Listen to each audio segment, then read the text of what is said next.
Bonjour à toutes et à tous les petits loulous. Et oui, on se retrouve pour une nouvelle vidéo comme tous les samedis. Et j'espère que je n'ai pas de nouveautés de semaine. Aujourd'hui, je vous propose de faire une vidéo très classique de youtubeuse lifestyle. Voilà, je l'avoue. Nous allons parler de routine. Je vais vous parler de ma morning routine, de mon evening routine, toutes ces choses que font les youtubeuses lifestyle. Après, j'ai envie d'essayer de, au-delà de vous juste vous montrer ce que je fais quand je me réveille et ce que je fais avant d'aller me coucher, j'ai envie de vous parler vraiment du principe de routine, histoire d'essayer d'aller un peu plus loin et au-delà de juste vous montrer ma vie, essayer de vous encourager à vous-même installer des routines dans votre vie. Excusez-moi, je m'arrange là, je ne sais pas pourquoi ce n'est pas le moment. Pourquoi des routines en fait? Pourquoi est-ce que c'est bien de faire ça? Parce que le mot routine et l'idée routine est souvent associée à un truc assez négatif de le quotidien, répétitif, etc. Métro, boulot, dodo. Du coup, comment est-ce qu'on fait pour sortir de cette idée-là et pour en faire quelque chose de réellement intéressant? Et pourquoi est-ce que du coup moi, qui a priori suis contre l'idée de quotidien, métro, boulot, dodo, me retrouve à avoir des journées millimétrées parfois, avec une précision due à mon éducation? Alors oui, déjà une première chose à savoir, c'est que ma mère était très attachée aux routines. D'ailleurs, le mot routine faisait partie du quotidien. C'était vraiment, vous faites vos routines. C'était une injonction qu'elle nous donnait pour nous dire, bah oui, il faut aller se brosser les dents, faire ça, faire ça, faire ça, avant de pouvoir partir à l'école. Ou le soir, elle nous appelait, elle nous disait, c'est l'heure des routines, pour dire, bah c'est le moment de se brosser les dents, faire ça, faire ça, faire ça. Et voilà, c'était dans notre quotidien. Le mot routine servait à nous indiquer la suite d'événements qu'il fallait qu'on fasse à ce moment-là. Mais j'ai commencé à mettre en place des routines par moi-même, surtout des routines le matin. J'ai commencé à me réveiller beaucoup plus tôt que ce que ma mère réclamait pour pouvoir faire certaines choses que je ne me donne pas le temps de faire en dehors. En fait, c'est vraiment ça l'idée, c'est que mes routines me permettent de faire des choses que j'ai envie de faire mais que je ne me donne pas le temps de faire. Par exemple, le yoga. C'est très difficile de faire du yoga tous les jours. C'est très difficile de me mettre tous les jours sur mon tapis de yoga. Du coup, ce que j'ai fait, c'est que j'ai décidé, ok, bah maintenant au réveil, juste après le réveil, je fais un petit salut du soleil. Je fais rarement de grosses séances de yoga, honnêtement, j'en fais même de moins en moins, il faudrait que je m'y remette, mais tous les matins, je fais un petit salut du soleil. Rapide, vite fait, ça me prend 5 minutes.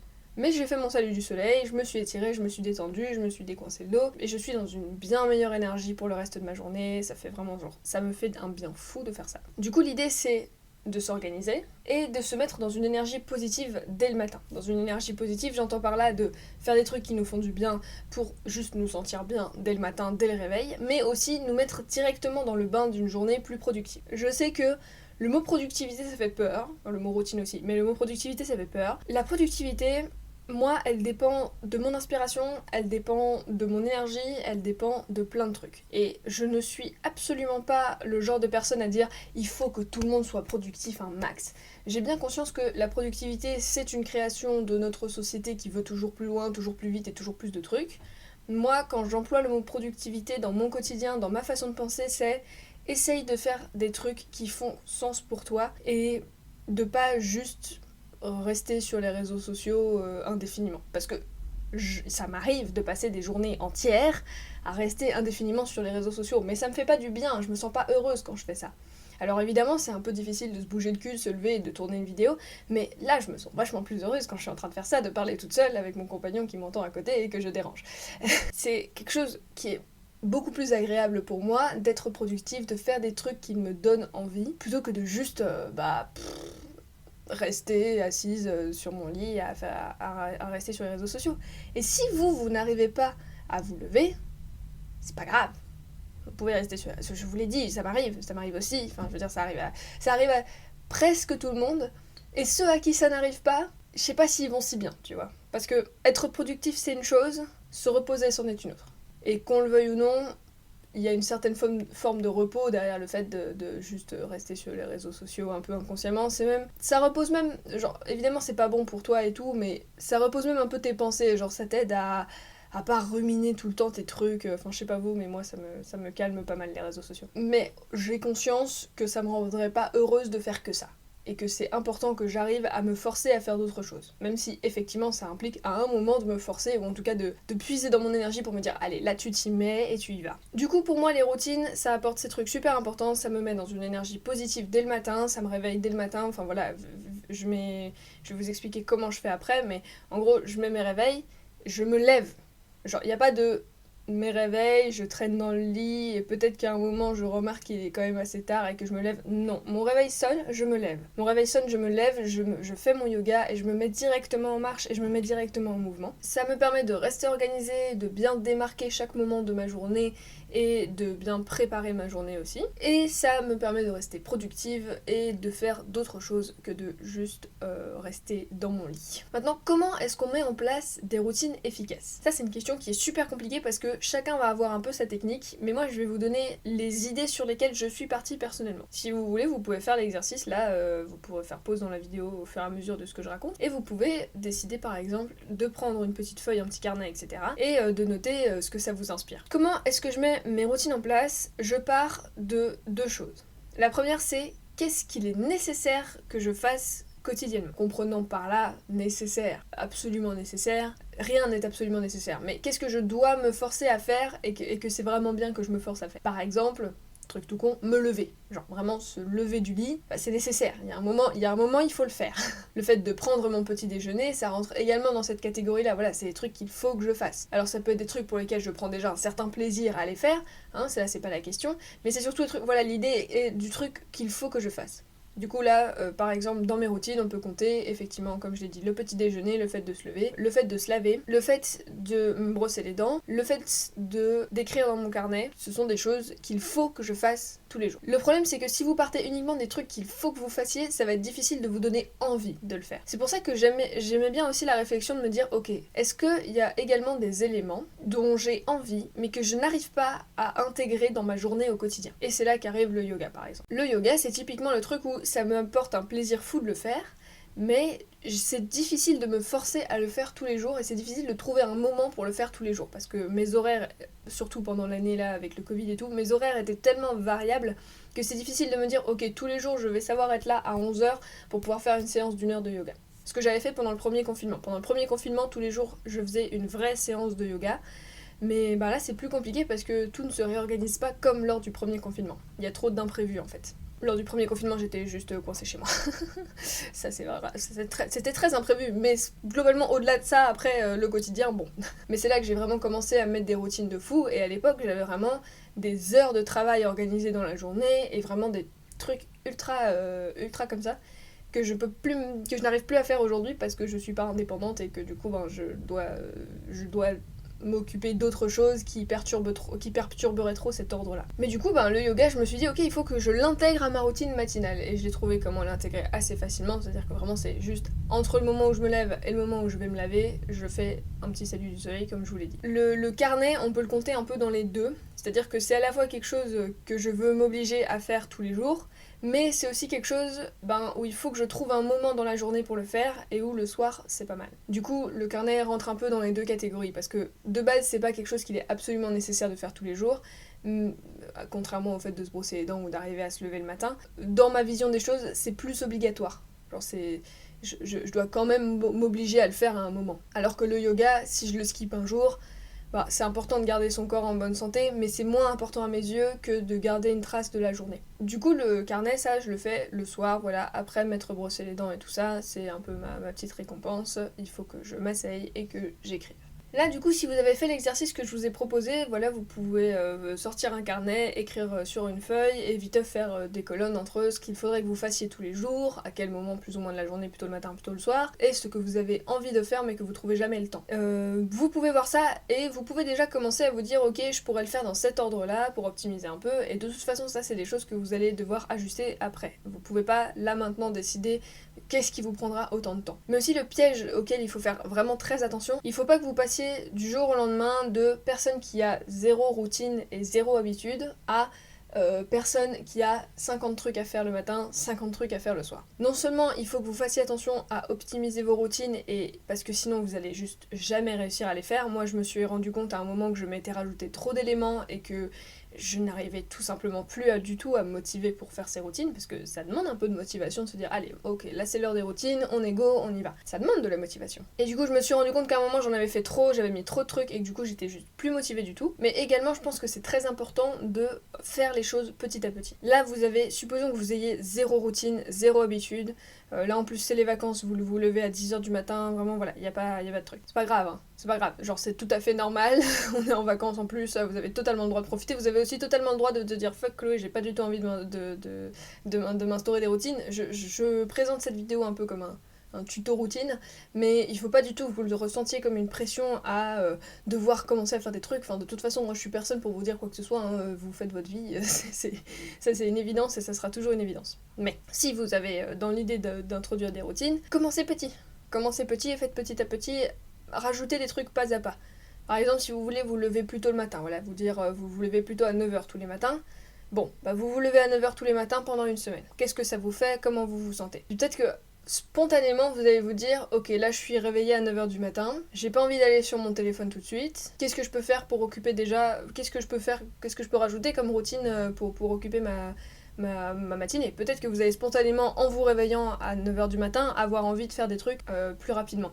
Mais ce qui est important surtout, c'est de vous dire, ok, pendant une semaine, je me lève à 9h du matin, si j'ai envie de faire des trucs, si j'ai envie de rajouter des trucs de ma routine, mais vous n'êtes même pas obligé de prendre des notes de quoi que ce soit, voilà, juste vous prenez, vous faites un peu au fur et à mesure, et au bout d'une semaine, vous rajoutez un deuxième élément obligatoire. Donc c'est-à-dire que voilà, au bout d'une semaine, on va reprendre mon exemple de ma routine à moi, si vous faisiez exactement la même routine que moi, ce que vous n'avez certainement pas à faire. Je me réveille à 9h tous les matins.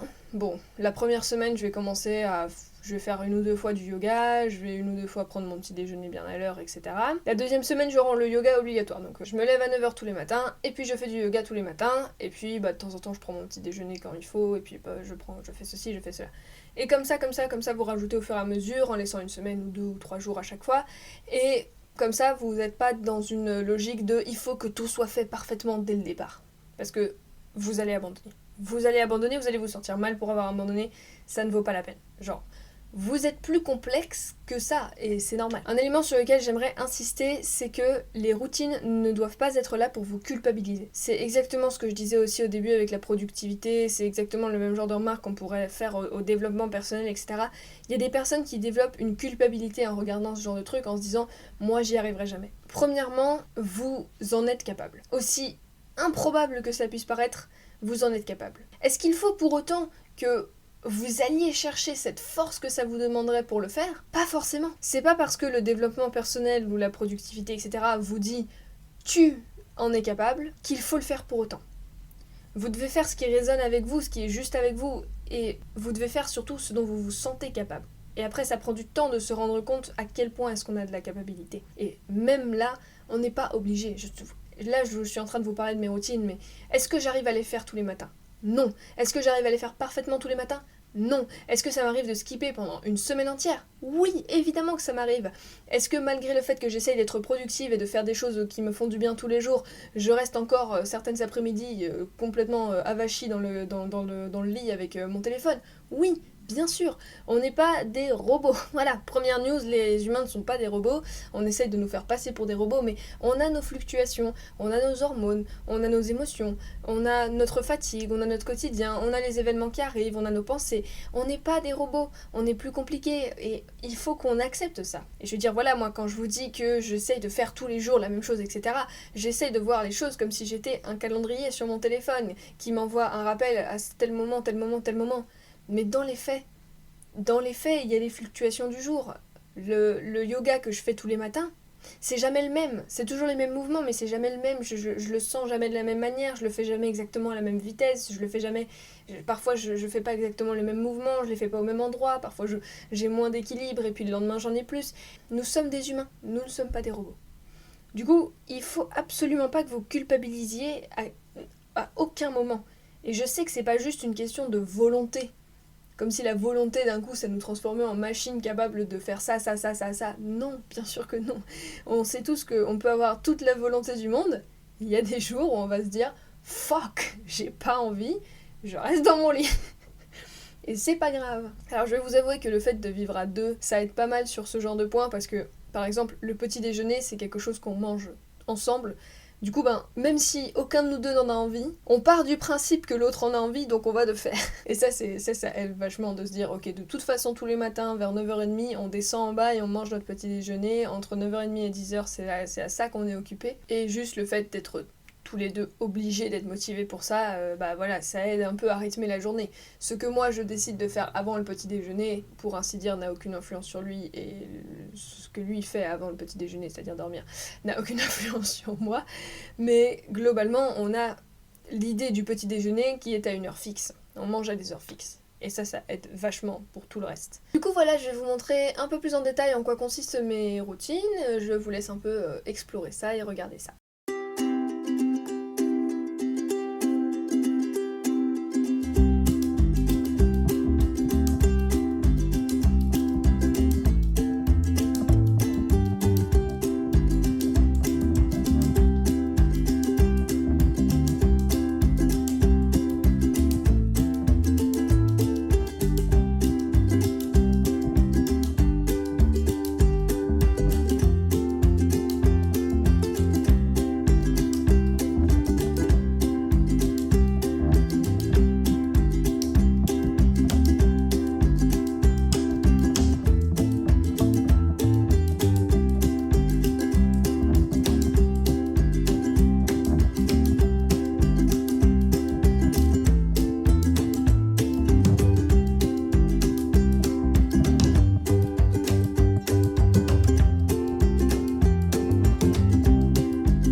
Oui, je fais une to-do list de ce que je dois faire dans la vidéo, dans la journée. Et je la complète au fur et à mesure. C'est pour ça que là, en fait, vous voyez directement les trucs à faire ce soir. Désolée, je parle pas très fort parce que l'ours il est encore en train de dormir.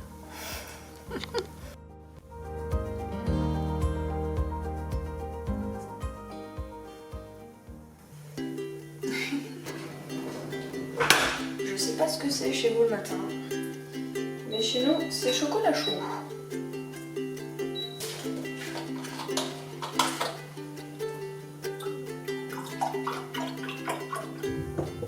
Tourne la main qui arrive.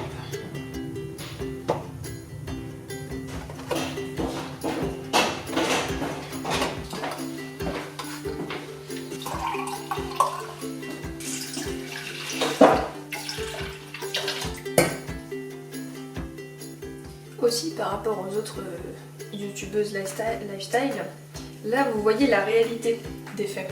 C'est-à-dire que vous avez vu ma salle de bain minuscule et avec une très très mauvaise lumière, et maintenant vous voyez notre cuisine de schlag. Voilà, on n'est pas dans une villa ici, ça fait beau.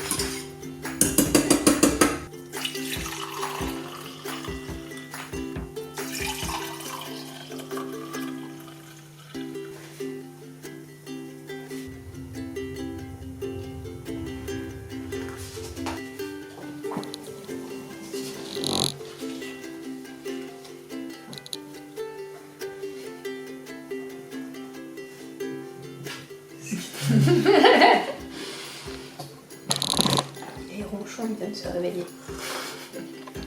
J'ai oublié de vous montrer. Regardez, j'ai fait un beau pot. Pour le sucre. Ce sens-là, c'est mieux. Voilà, je m'amuse à peindre sur les vieux pots de sauce tomate.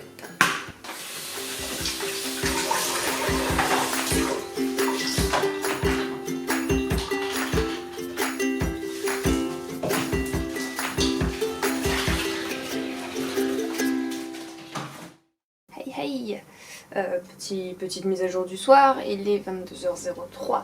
J'étais en train de faire un peu de montage, mais 22h c'est l'heure à laquelle je commence mes routines du soir. Du coup, on est go pour ça, hein, n'est-ce pas? Ouais, je la fais. Première étape.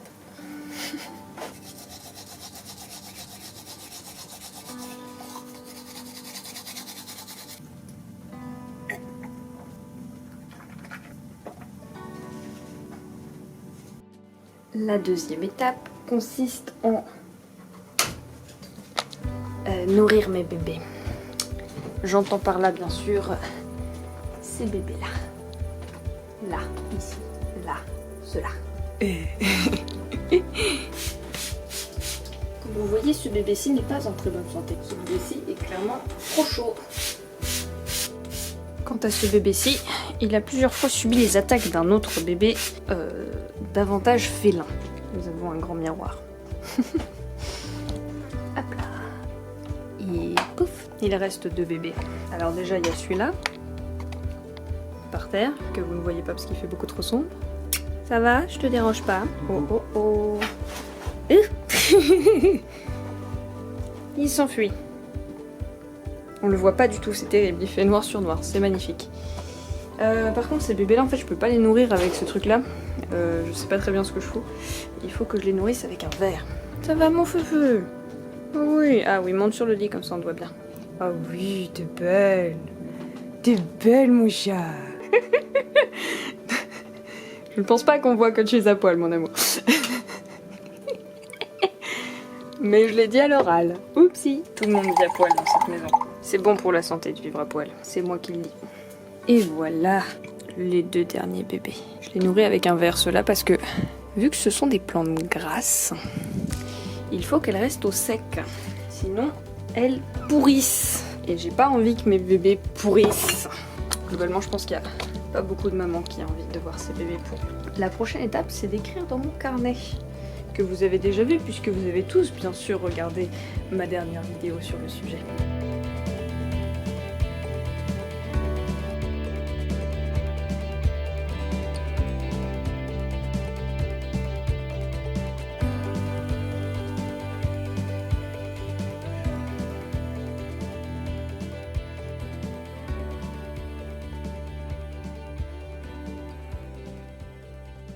Ok tout le monde, j'espère que cette vidéo vous aura plu, que vous aurez appris des trucs, que ça vous aura donné envie de faire des choses dans votre quotidien. J'espère surtout que vous vous sentez pas trop mal en ce moment, qu'il n'y a pas trop de difficultés par rapport à ça si vous êtes un peu bloqué dans vos routines justement. Si vous avez aimé cette vidéo, je vous invite à la liker, à laisser un commentaire, à la partager bien sûr. Et puis je vous fais à toutes et à tous de gros bisous. Mouah. Bye bye, je vous aime.